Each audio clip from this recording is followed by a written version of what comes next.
Over the last 15 years that I'm actually doing this kind of medicine, preventative medicine, I have so many patients who come to see me, 30 pounds overweight, doing everything wrong, on 5 or 6 medications. 6 months later, they're off all their medications.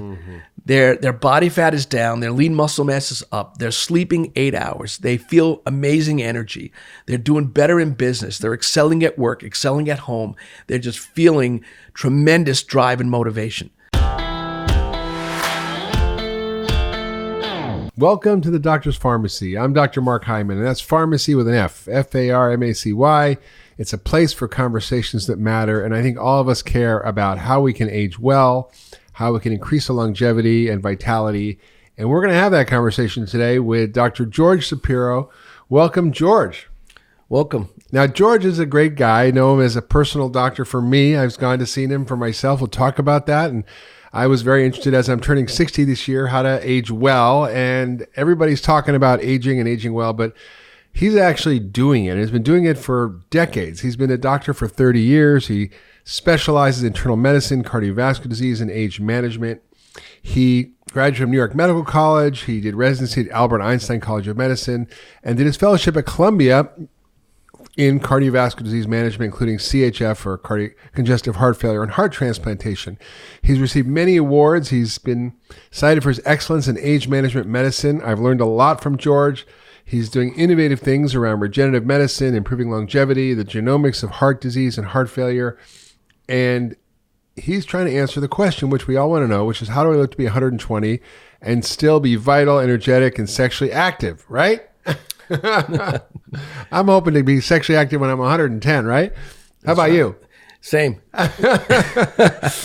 So I was very curious about your work because, as I said, I'm turning 60 this year, and I want to live well, and I want to live fit, and I want to understand what we know and don't know about the science of aging, and I've studied on my own, but you put me through a very comprehensive evaluation, which taught me a lot about where I stand and where I'm at and where I still have areas to work on in terms of my health.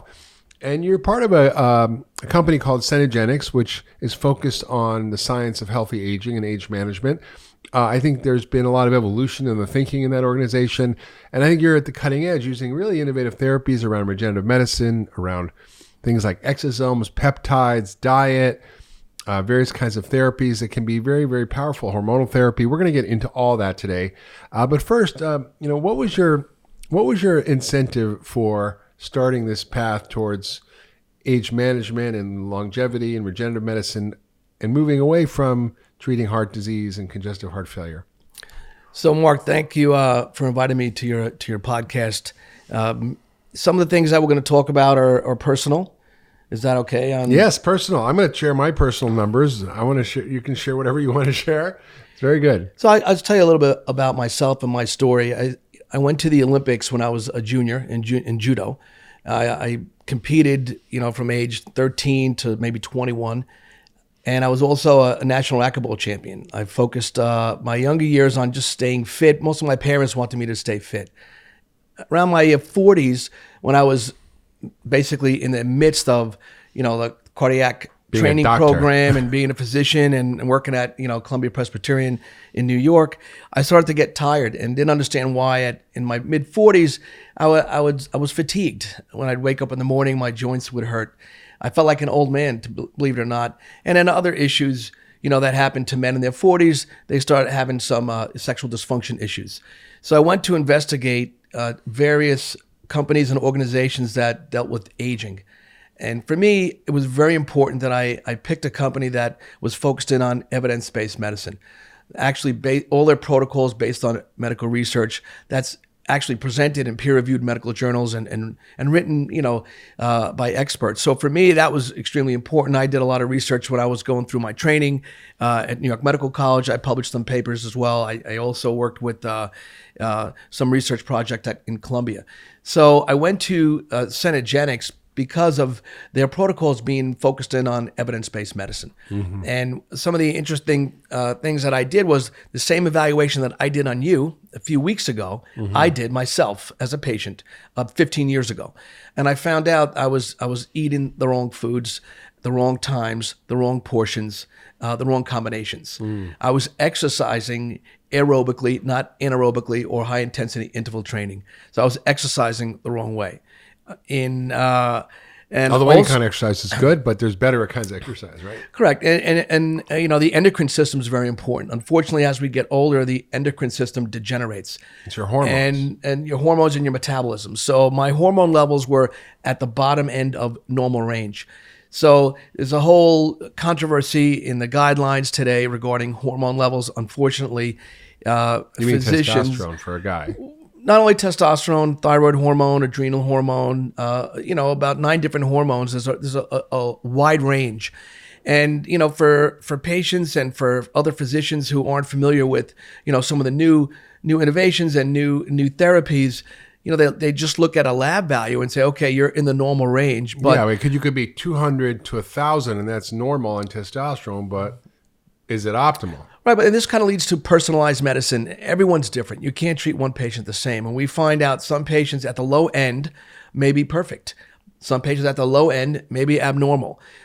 Most patients in their 40s who I see, and same thing happened to me, they're tired.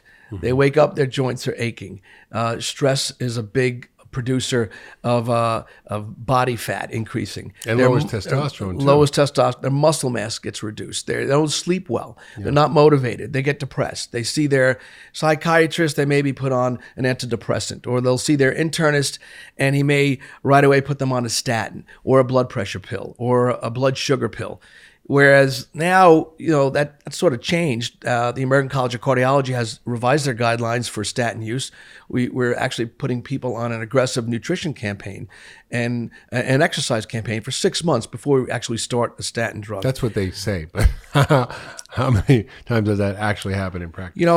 I actually gave a lecture on a community on statin therapy, and it turns out that 65% of people in this community stopped their statins because of side effects. Yes. And did not even tell their doctor. Yes. And some of the side effects are diffuse muscle aches and pains, constipation, pasty stools, and that's a big problem. Issue. I mean, it's a mitochondrial toxin. Just to stop on statins for a while. I mean, I think the reporting in the literature of the side effects by the industry studies is very low, and when you look at the reporting by independent researchers on the side effects, it's pretty high. It's about 1 in 5, 20% of people have some type of side effect, whether it's fatigue or sexual dysfunction, cognitive dysfunction. Whether it's muscle pain, aching, soreness, all these things are really due to not the side effects, but the actual effects of the drug, which affects the mitochondria, which is the energy-producing organs in your cell. And that's really the issue. And, I think it's great to hear that they're revising guidelines to put people on statins less, but it's still a big problem.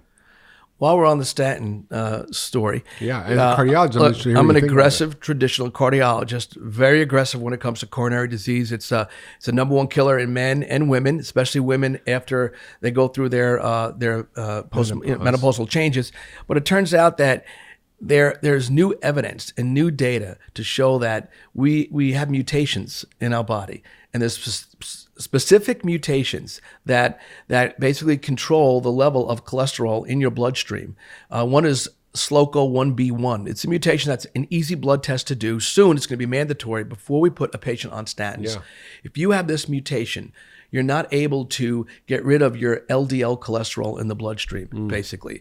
It stays in the system, it stays in there, and it gets into toxic amounts. It's not cleared by your system. There's other mutations, PCS2K9 mutations, that have a reduction in the receptors of LDL. So you can't clear out your cholesterol. So it's sitting in the bloodstream longer. The more it sits, the more toxic you get. And toxicity is significant. I have a family history of hyperlipidemia. I even checked my genetics, and I have an enzyme that's unable to metabolize statins. So it just sits around, and I get toxic side effects. I can't take a statin drug. Yeah. Most people can't take a statin drug.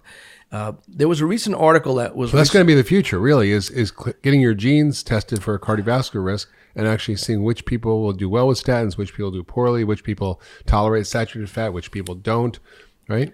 So how about this? How about curing cardiovascular disease. I gave a talk Sounds 2 good. years ago on is there a cure for cardiovascular disease?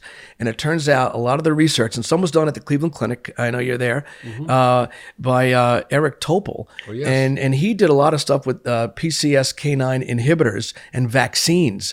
So if we can basically start giving a vaccine to children when they're 5 years old, along with the measles, mumps, rubella vaccine, or polio vaccine, you give them a PCS2K9 inhibitor vaccine and follow them. Now you may not develop cholesterol plaques. Really? You may not need to even worry about statins. That's the whole focus of Cenegenics, basically, preventing. We're preventing the problem. So there's physicians who take care of the disease, which I still do, taking care of the heart attack, the hypertensive, the diabetic. And then the other half of me is a preventative medicine doctor. I'm preventing the problem. So we basically, Preventing illness is not the same as creating health or actually increasing longevity or vitality, right? So that's a great point. I want to read some statistics that I brought with me. This is from the National Center for Health Statistics. In quote, Americans are living longer, not necessarily healthier.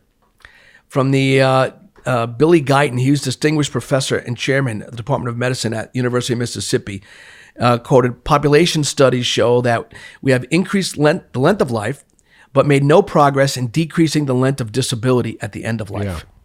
And the time has come to abandon disease as the focus of medical care. Medical care that is centered on the diagnosis and treatment of diseases at best is out of date and at worst harmful. And this was published in the American Journal of Medicine, the end of the disease era. So, and what do they say we should be doing? Basically, treating the patient when they're younger, preventing the problem by educating them on proper nutrition, proper exercise, and basically restoring their endocrine system. The endocrine system degenerates as we get older. And as a result, the thyroid gland that controls our metabolism slows down. We have subclinical hypothyroidism. There was a great article written by Dr. Gaby. He's a nutritionist. He wrote a book on nutrition. Gaby, And it was about, treating with, armour thyroid and subclinical hypothyroidism. So, which is a risk for heart disease and depression and sexual dysfunction and cognitive decline and memory issues. And right. And most of it comes from where? The source, toxic belly fat. Barry Sears wrote a great book on toxic fat. Fat is very inflammatory. Visceral fat around the organs we measure when we did your evaluation. Yeah, how'd I do? And you were actually pretty healthy compared to most of our clients. You said I had 6.2% body fat. We'll go into the details, but you actually did. I was very impressed. I was very impressed. But it turns out that fat in the belly is very inflammatory, and it's the main cause of chronic disease. And some of the chronic diseases that we're attacking are heart attack, stroke, cancer, diabetes, Alzheimer's disease. Yes. And you want to slow that down. When you look down at your belly, that's what's driving it all. So over the last 15 years that I'm actually doing this kind of medicine, preventative medicine, I have so many patients who come to see me 30 pounds overweight, doing everything wrong on 5 or 6 medications. 6 months later, they're off all their medications. Their body fat is down. Their lean muscle mass is up. They're sleeping 8 hours. They feel amazing energy. They're doing better in business. They're excelling at work, excelling at home. They're just feeling tremendous drive and motivation, which is important as you get older. Their bones aren't getting soft. Their height is remaining stable. They're not getting frail. Frailty is a big problem. Sarcopenia, loss of muscle mass, a big problem. These are some of the things that we're really focused in on. Preventing the problem, making you feel better. But you're actually talking about people who are already down the road, who are already 30 pounds overweight, already have the visceral fat, already have the diseases going on in their system. And you're talking about actually reversing that. Correct. That's half my patient profile. The other half are patients who come in like yourself, healthy, but want to stay healthy. Yeah.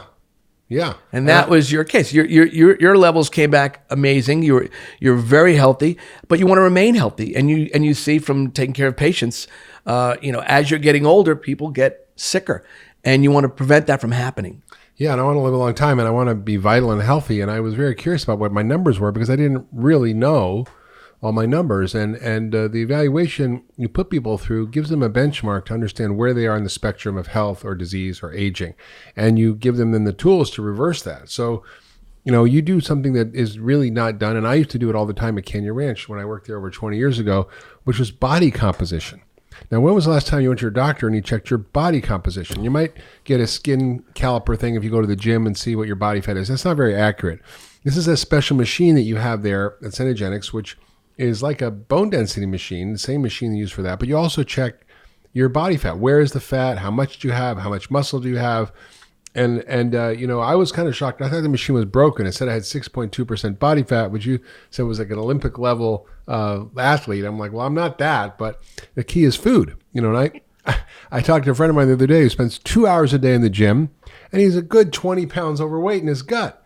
And I'm like, you could spend 2 hours in the gym, but if you're not eating right, and I do the opposite. I eat right and I spend far less in the gym, than I'd like to. I mean, I like to exercise 2 hours a day, but I just don't have the time now. That's what I want to do when I grow up. And he was actually struggling, and I feel like my body composition was good because of the input that I used food to change my biology.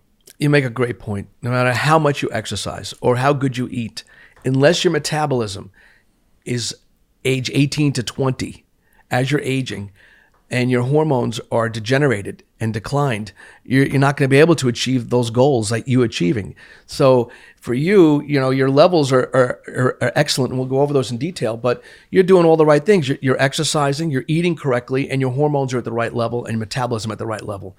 And you're taking some good supplements. Yeah. There was a great article that just came out on probiotics and the gut. Yeah. And it turns out that probiotics, the microbiome, the gut function is extremely important. And I know that part of what you do is a lot of gut function. Yeah. Turns out that there's new peptides that are produced in the intestine. And these peptides cause changes in appetite, changes in fat deposition. So, I'll send you the article, but it's a great new article on peptides. But again, everything's changing in medicine on a weekly basis. Yeah.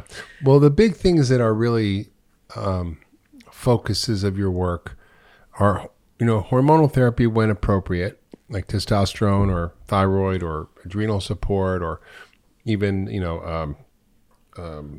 treatment with growth hormone sometimes you use, but less and less, right? So Cenegenics started in the late 90s, 1996, 1997. At that time, Alan Mintz, who was basically head of the company, he was a radiologist. He was a big advocate of HGH and human growth hormone. Over the years, because of strict guidelines with the federal government, because of hard for physicians to prescribe growth hormone, and because of a lot of the abuse on certain athletes using growth hormone, we kind of shifted our focus. We're not really a growth hormone company.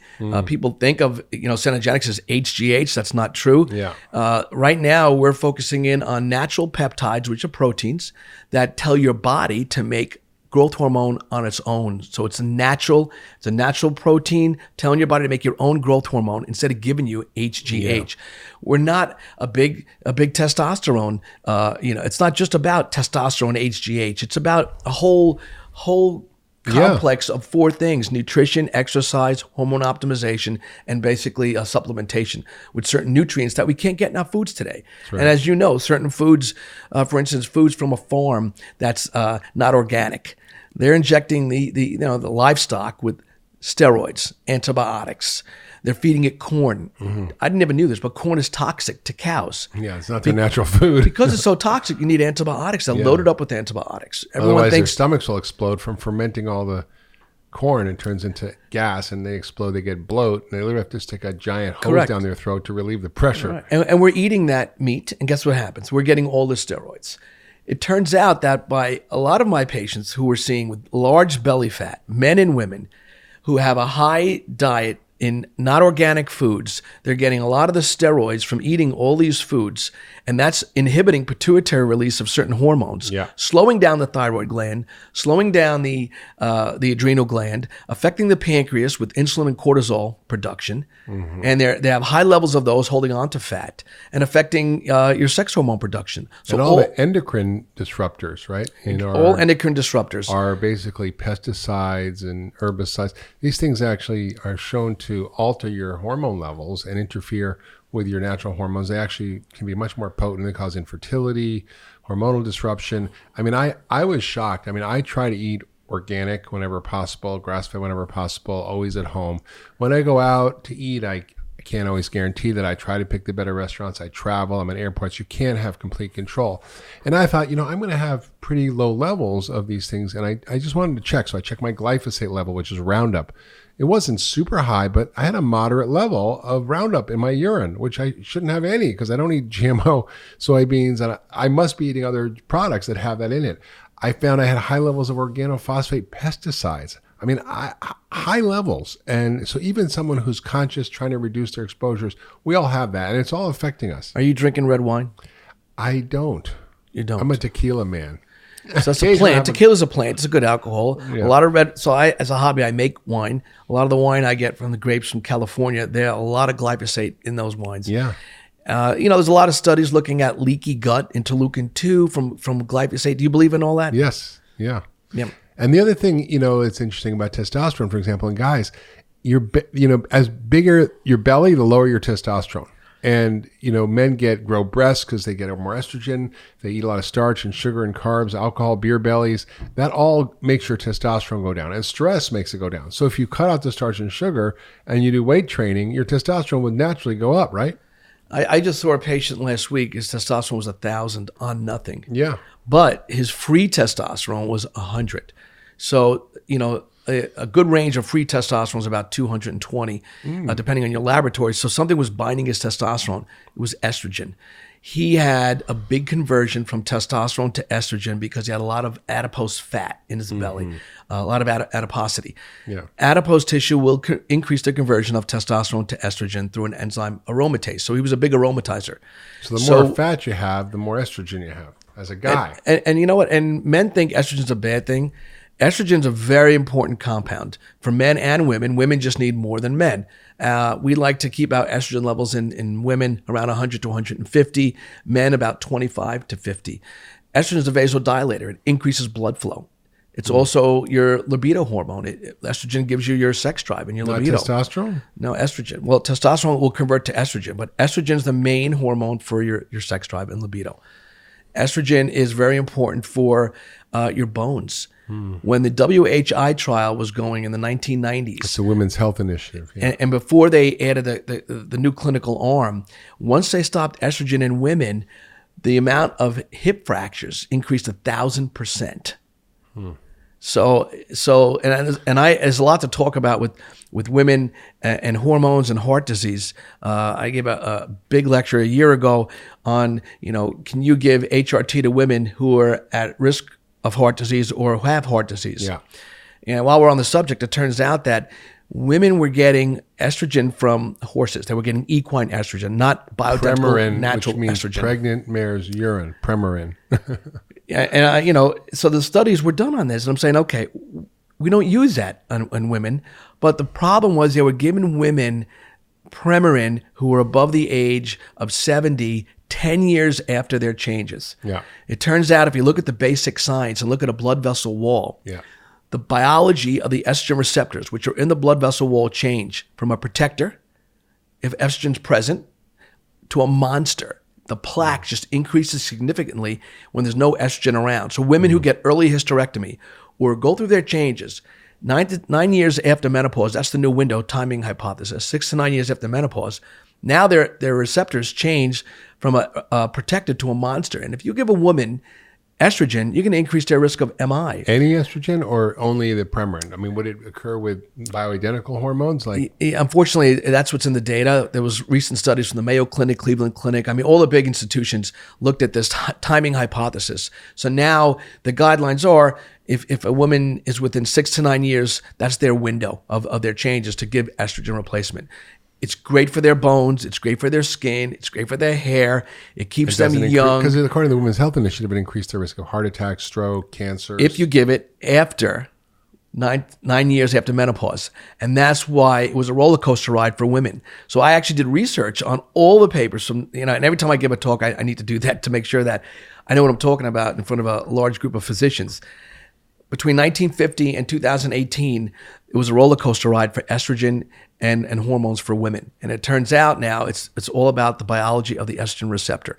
And you want to be able to give women estrogen, but you have to do it at the right time. Yeah.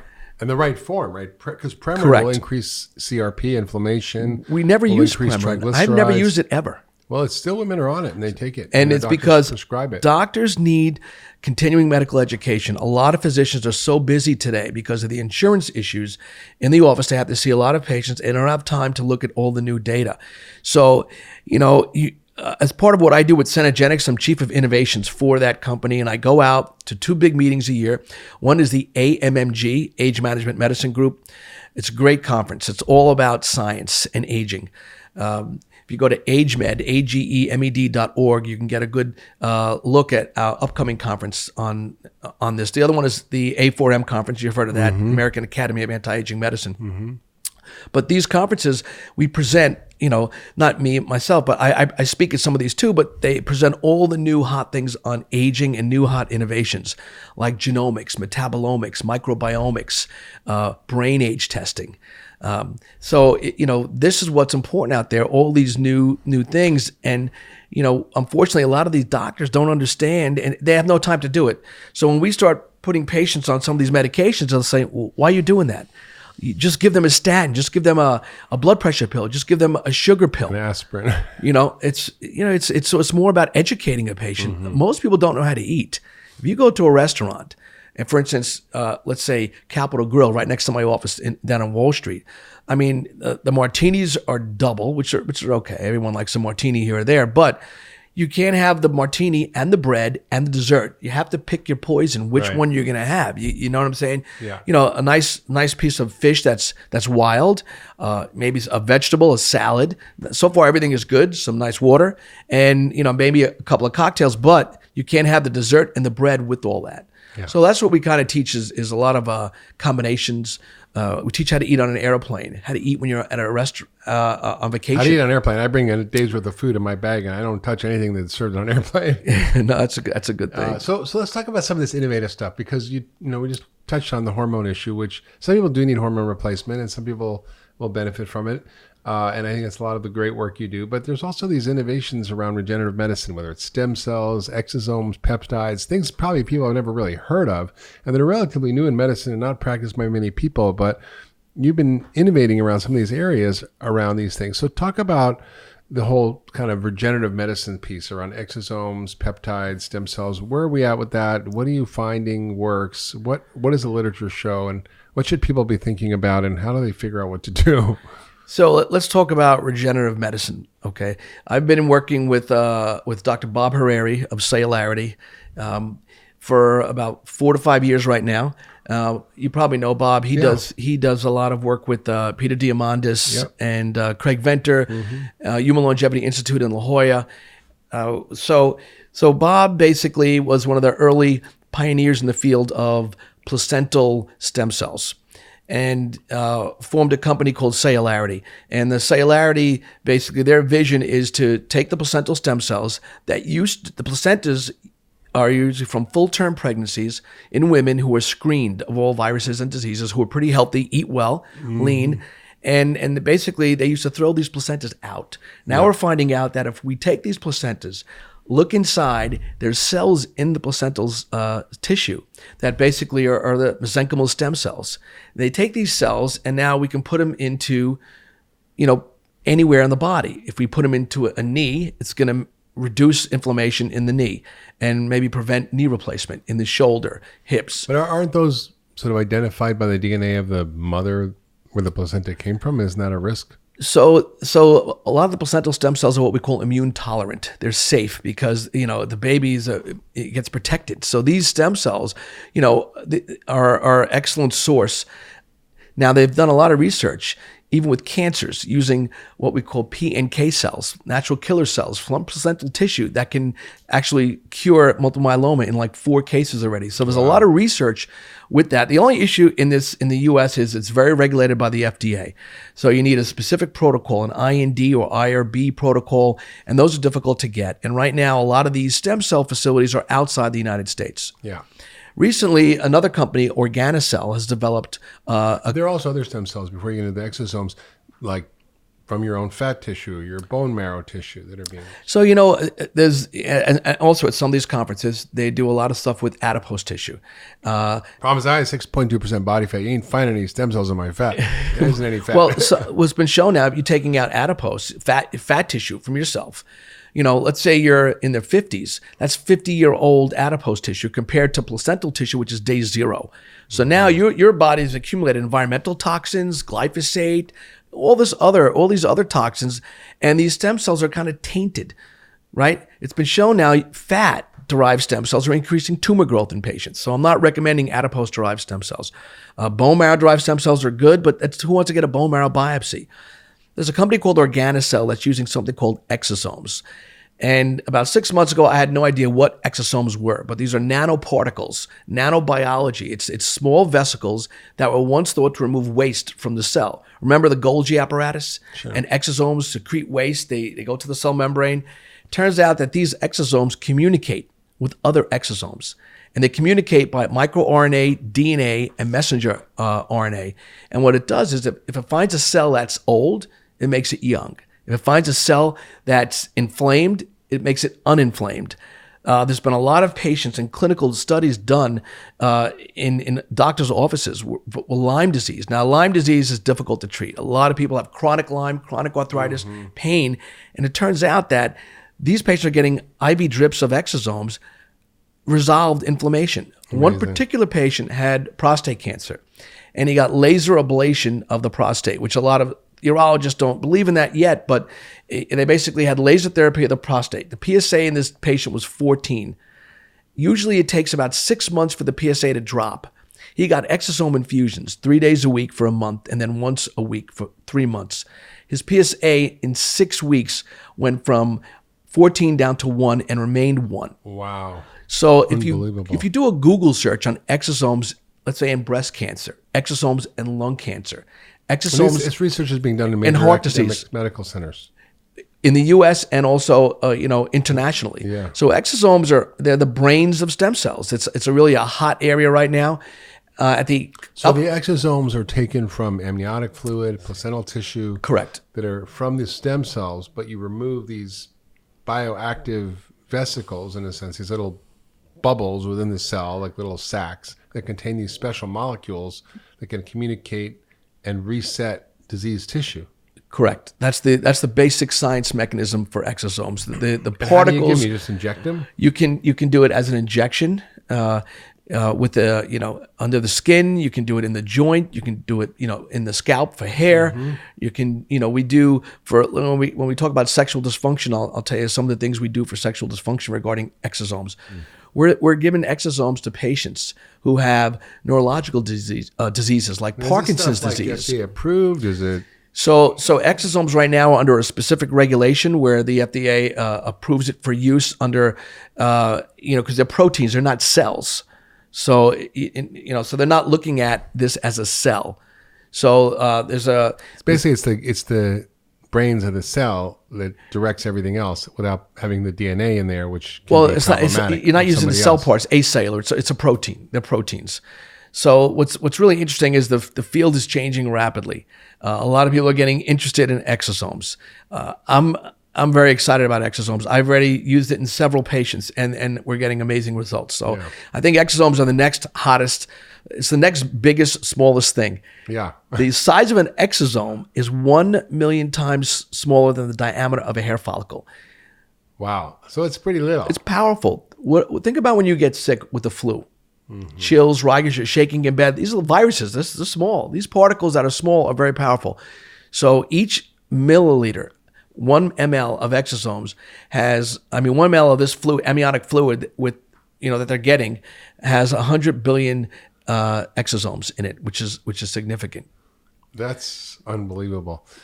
And peptides are also something you mentioned, which are related, right? Peptides are proteins. So peptides are proteins. Peptides are, I started using peptides when I didn't feel like using, HGH anymore because it was just getting too controversial and was getting too difficult to even prescribe it to patients. Mm-hmm. So peptides basically are short chain amino acids under 50. If they're greater than 50 amino acids in length, they're considered proteins. So it's like a mini protein, a protein fragment. A mini protein. So there's different peptides for different things. There's peptides to stimulate the thymus gland to increase your immune system, to increase your T cells. There's peptides that repair. So if you have an inflammation in a joint or muscle, you can actually see within 2 weeks You can see a muscle that's abnormal and disarray from like steroids, let's say, to a muscle that's perfectly lined up with one peptide called BPC 157. CJC 1295 is another peptide that stimulates the release of growth hormone from the brain. And where do they come from? Are they extracted from other humans? Are they? So a lot of these peptides are basically made in the laboratory. Some of them are made, with plants. Some of them are not. So in terms of the decision on who should get them, how do you figure out which one to use? How do you sort that out? Because there's so many of these things. So for an example, let's say I'll see a patient and they tried everything to lose weight. There's a peptide called AOD. It stands for anti-obesity drug, but it works in the body by stimulating different mechanisms to increase weight loss. There's other peptides to increase hair. There's peptides to increase muscle. There's peptides to increase the burning of fat. Certain peptides can give you better sleep. Now, one of the main things... Is there good data on all this stuff? Oh, there's a lot of research, a lot of data. I actually provide that with you. You can send it to your followers. Yeah. But it turns out that slow wave sleep is a deep sleep. That's very important. That's when our brain gets increased growth hormone. So there's a peptide that we give 6 to 8 at night. So it peaks at 1 a.m. when the amount of growth hormone gets released from your brain. And that, growth hormone is what keeps us young. It keeps our bones strong. It keeps our muscle mass normal. It makes us have energy. So, sleep is a big problem today. We see a lot of sleep apnea. A lot of people have that, which is at risk, that puts them at risk for a lot of different diseases. But, one of the things that is important is these peptides increase slow wave sleep, increasing growth hormone more than usual. So that's incredible. How do we get hands on that? So these are prescribed through a doctor? Correct. And can you get them in a regular pharmacy, or are there special pharmacies? There's a pharmacy called Tailormade Pharmacy, and Tailormade basically has they've really started with the peptide business early on. There's other pharmacies that are starting to come on board with making some of these peptides, but I can give you a link to their pharmacy. That's excellent. Amazing. So exosomes, peptides, stem cells, regenerative medicine. This is really the future, and it's a big movement. It's not just on the fringe. There's a lot going on globally around this. There's restriction in the United States, but increasingly we're learning about how to use these substances that are actually designed to promote health and regeneration and repair and healing, as opposed to medications, which often tend to suppress or block or interfere with some biological process. These actually optimize your natural biological systems and processes, which is amazing. It's a real shift in our thinking about how we help people regain health and vitality. So stay tuned. You guys are all going to hear more about exosomes, peptides. You're hearing about stem cells, the microbiome, and more. It's pretty exciting. Now, the next topic I want to get into is people's often challenging subject for people to talk about, which is sexual dysfunction. And it's a pretty big problem across the board for men and women.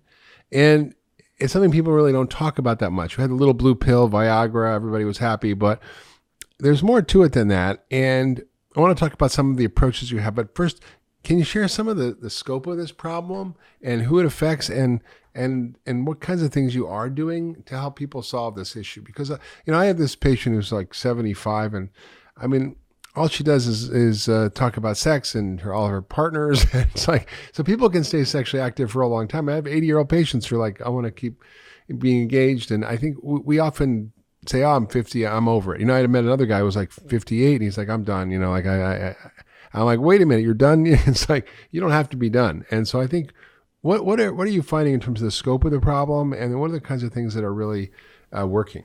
Scope of the problem is significant, and it just is not in the older population. We're seeing problems age 30, age 30, 40, 50, men and women. 80% of erections in men is vasculogenic. It's due to blood flow. 20% is hormones. So a lot of the younger patients come in and say, listen, my testosterone must be low because I can't get an erection. But that's not the case. It's other things that are involved. Vessels, blood vessel flow. Blood flow is a big problem. Now, why do people have lack of blood flow? Yeah. It turns out that, atherosclerosis starts at age 5. You can start having plaque and blood vessels. Your arteries. Yeah, and the first sign of erectile dysfunction is endothelial dysfunction. The endothelium is the inside lining of blood vessels. We have 60,000 miles of blood vessels in our body. And how many miles in your penis? Well, so it turns out that it's one organ, not multiple organs, the endothelial system. So people often ask, as a cardiologist, why are you dealing with erectile dysfunction? Because the first sign of endothelial dysfunction is erectile dysfunction. The first presentation that someone has a blockage in an artery is lack of early morning erections or erectile dysfunction. Yeah. So when we see that, heart disease, diabetes, absolutely, right? Diabetes is a big thing. Hypertension is a big problem. Alcohol is a huge problem. When you have alcohol, you have an acute inflammatory reaction in the blood vessel wall. But the most that we see is sugar. Sugar is extremely inflammatory. If you have a Coca-Cola so basically the donut or a Coke or an erection, you got to choose, right? Within 2 hours, right? Within 2 hours of having sugar, we can actually measure in the urine an inflammatory mediator. We can actually measure your blood vessel by looking at endothelial function testing to see that it's vasoconstricted after sugar. Whoa. Sugar can precipitate a heart attack. There was a good basically video. Don't have dessert if you want to have sex. Is that the idea? You got to pick what you want. So sugar's a big problem. But what we're finding out is blood flow is huge, and like you said, to see the diseases or what we're eating, and that can affect us a lot. I want people to really get that. What Dr. Shapiro just said is that sugar is one of the biggest causes of sexual dysfunction. Sugar is the biggest cause of inflammation inside the blood vessel lining, which is a reducer of blood flow. It's all about blood flow. So what are some of the things that we can do to increase blood flow? A technology that I recently started using about a year ago is called GainsWave. GainsWave uses low-intensity extracorporeal shockwave therapy, and it basically can optimize men's health. It can optimize performance. What it does is it creates a small injury. Injury then sends a message to the brain. The brain releases mediators, mesenchymal stem cells, to go to that site and increase blood flow by causing what's called angiogenesis. So actually the GainsWave treatment, which has been very popular lately, and it's available all over the U.S., we do it in New York City and my Westchester location, but it's involved everywhere, but it's for two things. It basically helps increase blood flow. And it does that by angiogenesis and angiogenesis means growing new blood vessels. Correct. So anytime you have an injury, your body is trying to repair that injury. And our natural repair mechanism is stem cells. So you have a cut on your finger or a shave. You're shaving and you have a cut. What happens in 2 days? It's healed. Why does it heal so fast? We have a self-repairing mechanism. So this low-intensity shockwave therapy, GainsWave, basically gives you this small injury, and we're all familiar with shockwave therapy for lithotripsy, right? Lithotripsy is higher intensity for kidney stones. So this is low intensity. So the GainsWave therapy basically works by angiogenesis, new blood vessel growth, and growth factors, bringing new growth factors to the area. Usually we do a treatment once a week or twice a week. It's about 6 sessions. It doesn't hurt. It's not painful. It's non-surgical. It's not invasive. Patients see results, significant. We're getting great responses. And usually we do 6 treatments or 12. Some people have Peyronie's disease, which is a plaque. A fibrous plaque, an injury to the penis. And this has been curing it in patients. Incredible. That's incredible. And these are young patients that we're seeing, 30s and 40s, some 50s and 60s. But we're seeing some great results with GainsWave therapy. So does it when you get like 6 or 12 treatments, is it a temporary result or does effects are longer lasting? We're seeing results lasting up to 2 years. It's sort of like having a cardiac bypass in a sense, right? You get new vessels. Well, yeah, not exactly. I mean, that's the mechanism of it. Let's say you exercised your whole life compared to someone who was sedentary their whole life, and you both had a heart attack. Yep. From the books, remember some of these studies, the person who exercises is going to have a smaller heart attack. The person who doesn't exercise will have a larger heart attack. What does exercise do? Grows new blood vessels. So, if someone who exercises a lot, who has some blood vessel growth, but sort of like is having a lot of ED issues because they changed their diet, they have some inflammation, and their blood vessels are kind of like constricted. This will help knock off some of the calcium inside the vessel wall. It'll increase dilation of blood flow, bring in more growth factors, And So basically, it's like regenerative medicine for the penis, basically. correct. And it may allow you to throw away your Viagra or Cialis, right? So Cialis and Viagra work locally on the penis by phosphodiesterase PDE5, receptor inhibitors. And what this is doing is you're inhibiting constriction, so you're dilating. But there's other side effects with some of these medications. It reduces blood flow to the eye. Sometimes you can have increased, you have visual changes. You can have increased reflux by reducing lower esophageal sphincter pressure in the esophagus. Sometimes they're great, like Cialis 5 milligrams daily is great for people with BPH because it reduces the pressure on the prostate and allows you to urinate better. That's been a help with a lot of patients. But sometimes combination therapies help. Yeah. Like we mentioned exosomes before. So now we're taking exosomes and we're doing what's called an XX shot or an XY shot. And basically what that does... We'll call it a P shot, is that it? So I actually trained with Dr. Rennells and learned PRP and did a lot of PRP, the P shot, the O shot, which helps a lot of women and men. But that's with their own blood. We spin it down and we re-inject it back into them. So we're getting some growth factors. Yeah. But if you compare PRP with some of the new therapy, exosomes, you're talking about, a tremendous increase in growth factors that basically make the result so much more powerful. So, I'm doing some PRP now, not as much. I'm doing a lot more exosomes. I think exosomes will be the future. I know Those a lot of are injected directly into the penis or sexual organs. You go right into the penis. You numb up the area. Sometimes you can do a nerve block. It's no pain at all, and it takes about 15 minutes. And the response is significant. Patients with prostate cancer who have decreased sensitivity, who got radiation, who now can't get an erection, now suddenly can get an erection after an exosome injection. That's amazing. Yeah. So how's Gainswave different from other treatments for erectile dysfunction or performance-enhancing drugs? Well, because Gainswave is the only therapy that's basically using low-intensity shockwave therapy. So it's not pharmacologic. It's not invasive. It's drug-free, non-invasive, surgery-free. It improves blood flow, gives a better erection quality. You have harder erections, more full erections. Sexual performance is improved. And actually, a lot of patients will come who are younger who want to increase performance. They have good erections, but they want performance. They want to be able to last longer. So they come in for performance issues, not ED issues. And then we have maintenance. Once the patient goes through their 6 or 12 sessions, they'll come back once a season and get a maintenance treatment.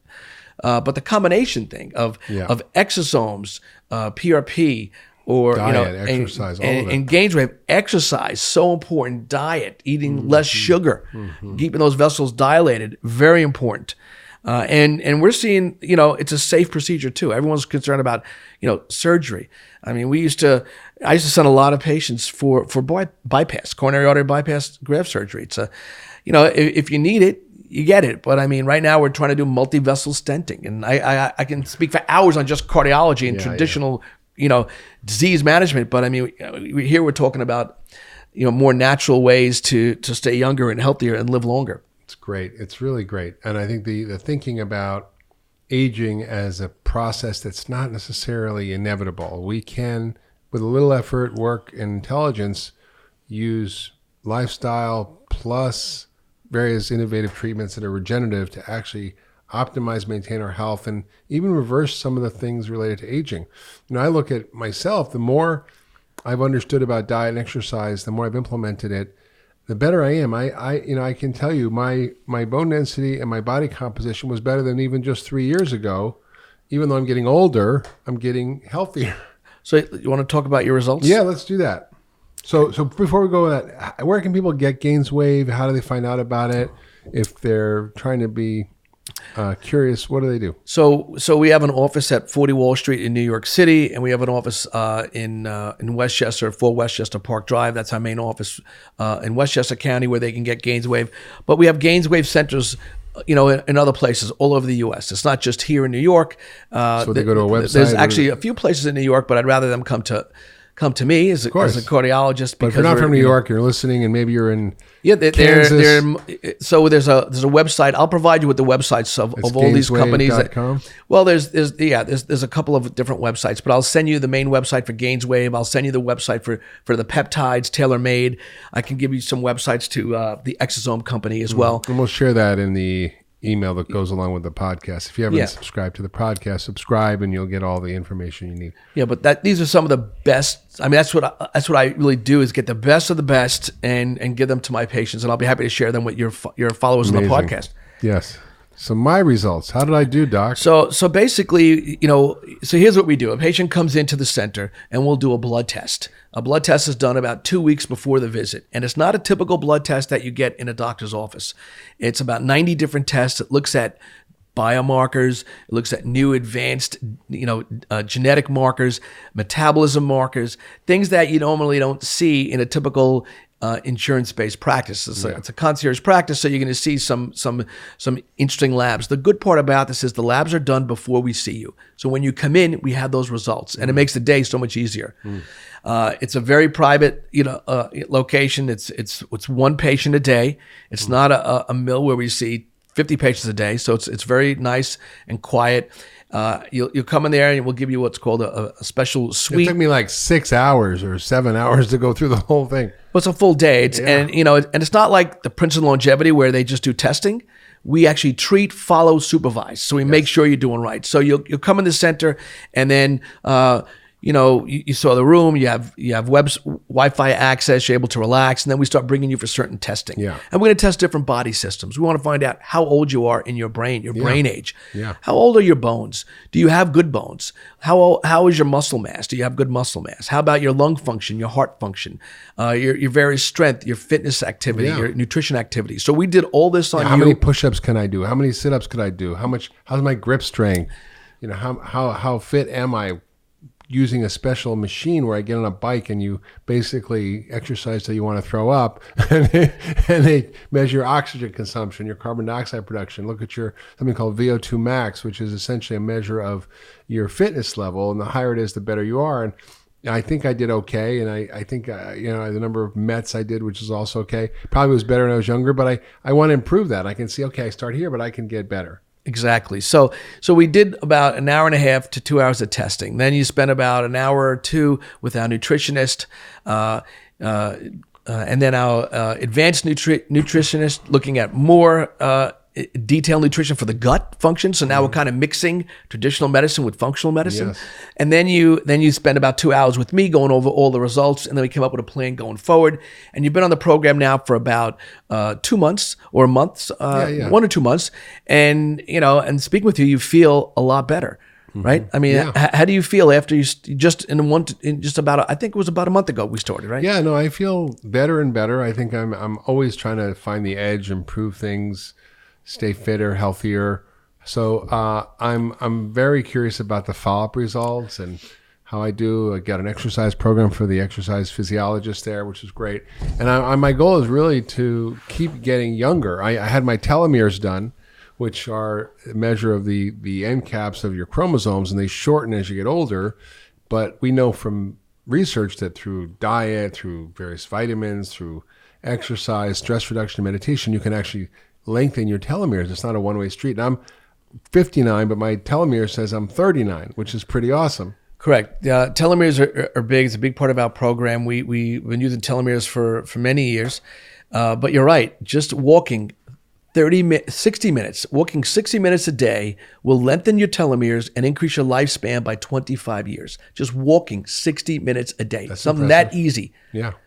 So we can give you a supplement to increase your telomere length, an astragalus root product that makes your telomeres longer. But there's a lot of things that shorten the telomeres. Smoking, lack of sleep, stress, death of a parent, not exercising, diabetes, hypertension, alcohol, all these shorten telomeres. So a lot of things we can do that's simple. Yeah. And a lot of people just don't do those. Yeah. So let's go into detail about some of the tests. So one of the tests we did was something called a VO2 max, a cardiopulmonary test. So I used to use this when I was in Columbia looking at patients to see if their candidates for heart transplant. And what we looked at is something called the VO2 max under 14. And if it was under 14, then you were a candidate. If you had, God forbid, a bad heart, weak heart, that you can get it. So Olympic athletes have, VO2 maxes between 40 and 60. So we really look at, the level of your fitness. And that's really what this test is measuring. One measure is how fit you are. So we look at fitness in METs.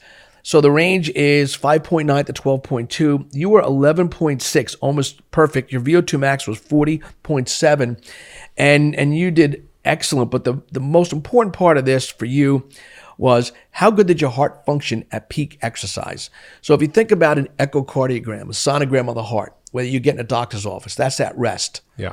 This is an echocardiogram, basically like a stress echo. It's your functional cardiac output. How is your heart functioning at maximum stress? Yeah. And we look at your oxygen level. It's called the oxygen pulse, and we can see how well you're oxygenating. Yeah. People who have coronary artery disease or blockages who are at risk have oxygen pulses of 8 to 10. Ooh. Your oxygen pulse was 41. Amazing. Ooh, so my pumps are working good. Your heart is working. Pipes are clean. Excellent. Another thing that this test gives us is your tidal volume, your pulmonary function. How good are your lungs functioning? Yeah. And yours was excellent in the upper range of normal.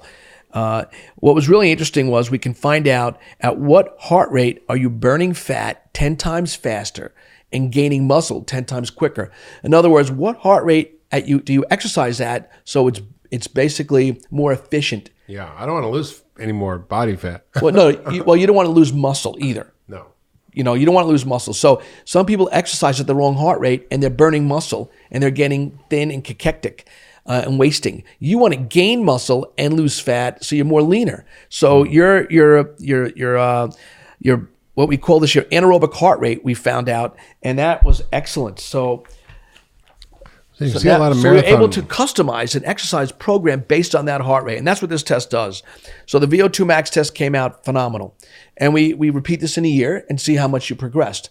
A lot of patients on the Cenegenics program will start off at the bottom, and then they work. And a year after the program, they're like functioning excellent. Well, what's interesting is we know from the research that your VO2 max, that's how much oxygen you can burn per minute, is directly related to longevity. So the higher your VO2 max, the longer you live. And that's an excellent question. There's a I think I showed this to you during your evaluation. It's a hazard ratio. Yeah. It's called the death ratio, and measures the people who are less active and less fit have higher mortality. The people more active and more fit have an increased mortality. Based on your test, extrapolating this to a survival curve, you've increased your lifespan by 25 years compared to someone who's not exercising. Wow. Okay. All right, so I'm going to believe to be at least 105, right? And I'll give you the link to that paper. Yeah. Okay. So another thing we looked at is your bone density. How strong are your bones? Do you have thinning of the bones, osteopenia? Do you have very thin bones, osteoporosis? And we measure in hips and we measure in your spine. So you had excellent bone strength in hips and spine. Now, what makes bones thinner? What harms them, what makes them more osteoporotic? Smoking is the number one thing. Smoking is no good for bones. Soft drinks. Soft drinks have phosphoric acid. Yes. So part of what I do for the community, I'm on the hazmat team for Westchester County Special Operations. And one of the things that we look at are hazmat symbols on trucks that go on the highway. So if they roll over, they're a risk. If a Coca-Cola truck rolls over, there's a hazmat symbol on some of these trucks because they have phosphoric acid. It's bad for the environment. They call a hazmat team. If you took a nail that you built a house with and put it in a Coca-Cola can, yes, the nail will melt in 3 days. Yeah. It's a good way to clean your car engine, right? And a lot of people drink Coke. It's just, look, it's the real thing. If everybody, if you want, you can look at something called, Katie Kirk did a whole thing, a video webinar on, it's called Fed Up. There's also Forks and Knives. I'm sure you heard it. Fed Up. I was in Fed Up. Were you? I was one of the main characters. I consulted on that film. Oh, I like that film. That's a great film, Fed Up. Yeah. It's on Netflix. That's great. Now, vegetables are great for making bones strong. Hormones, estrogen, progesterone, growth hormone are all important. Testosterone and DHEA for bone strength. Nutrients, calcium, magnesium, vitamin D, CK, boron, manganese, zinc, and copper are very important for bones. So we make sure we test those. What's interesting, the minerals in our food have gone way down. In 100 years, we've had a 90% decrease in minerals in the soil. And the way we get minerals in our food is from the soil. And vitamins, minerals and vitamins. Right. You're right. So we have patients who see us with, you had a great vitamin K level. I mean, vitamin D level, by the way. You had a great vitamin D level. But what we find is vitamin D needs vitamin K2 to get absorbed. Right. Foods used to have high levels of vitamin K2. No more, based on what you just mentioned. Yeah, and also it's made in your gut flora too. And so when a lot of people have messed up gut flora and they don't make vitamin K. Exactly. So we now give our patients, we recommend vitamin D with K2, not just regular vitamin D. Also, resistance exercise is very good for bones, and you do that. So let's talk about my body fat, because that's what I love to talk about. I'm saving that best for last. The best for last. So I actually thought the machine was broken, and he's like, no, we just did somebody just before you, and it was bad. So I think it's right. So we look at different types of body fat. We look at your visceral fat, and your body fat total, belly fat, right? Was 6.2, which was really good. Olympic athletes have between 5 and 10. So you're in the Olympic athlete range for body fat. I'm going to go to the Senior Olympics. Android fat, also known as belly fat, was 7.2, another remarkable level. So, we haven't seen, we see this in patients who are on our program for a year or two. Not initially when they come in. You said I'm the best one you ever had. Here, hundreds and hundreds of patients. That we've seen in Cenegenics New York City. Functional medicine works, guys.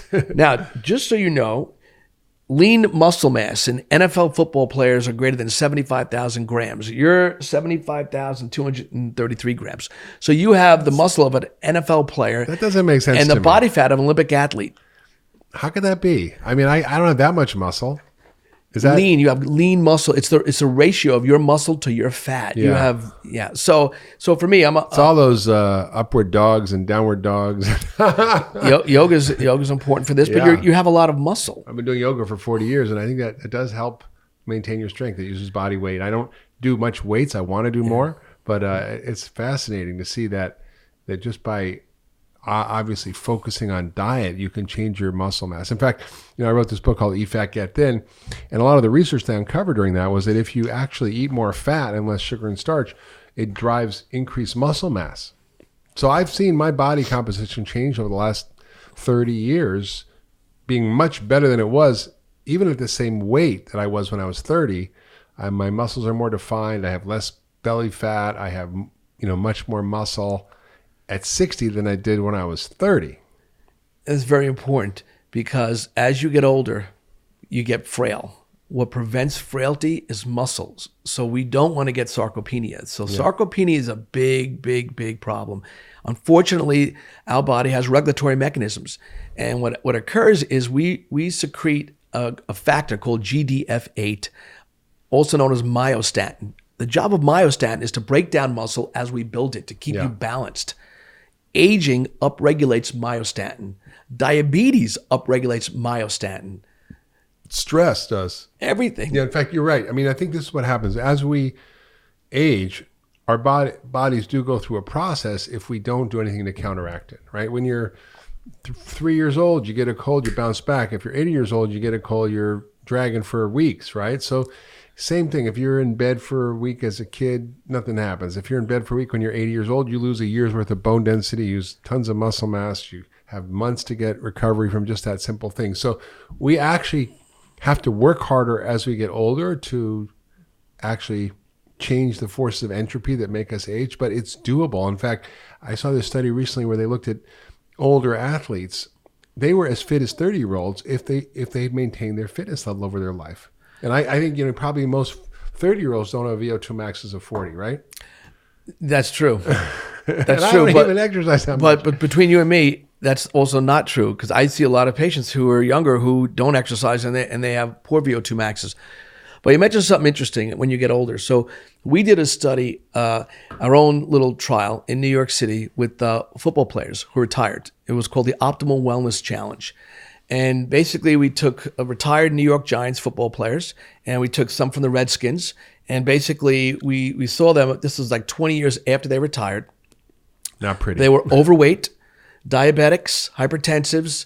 They were on were on pain meds. They were multiple joint issues, broken bones, multiple fractures. They were just in pain, and basically, what we found was they were a mess. We put them through the Cenegenics type program, nutrition, exercise. I even went to the supermarket with them and watched how they shop and saw what foods they were picking off the shelves. Frightening. Whole milk with steroids in it instead of organic milk. Food that was not food that was GMO, food that was not organic, and so on. And then we put them through the exercise program and hormone optimization program. Within 6 months, we've noticed cholesterol got reduced, blood pressure got reduced, sugar reduced, body weight down, muscle mass up, fat down, cognition improved, motivation, drive improved. And we were just about to do a TV show on all this. I actually closed the bell for the New York Stock Exchange for this. It was great. It was a lot of fun. But I mean, this is what happens in this population, not only the sports population, all population. Yeah. And if we start fixing the problem before it happens, okay, so we can fix it when they have disease, or like yourself, you're very healthy, keep you very healthy. Yeah. So there's two types of patients that we basically treat.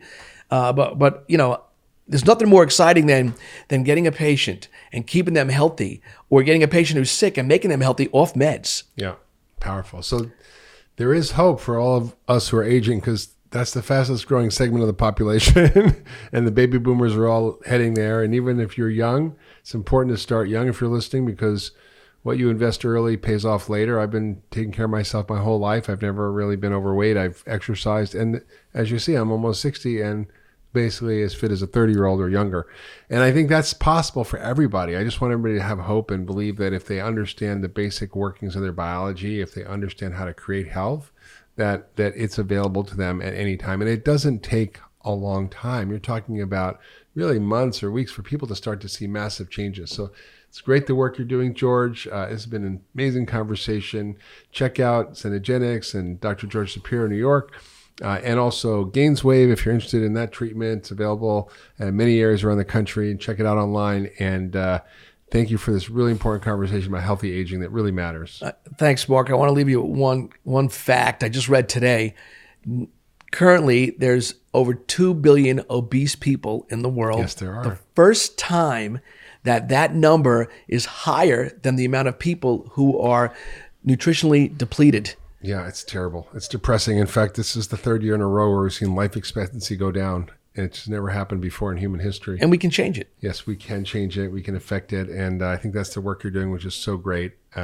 Thank you for doing what you do. And you've been listening to the Doctor's Pharmacy. This is Dr. Mark Hyman, a place for conversations that matter. If you like this podcast, please share it with your friends and family on social media. Leave a comment. We'd love to hear from you. And sign up for the podcast and subscribe wherever you get your podcasts, iTunes, Google Play, wherever. And we'll see you next week on the Doctor's Pharmacy.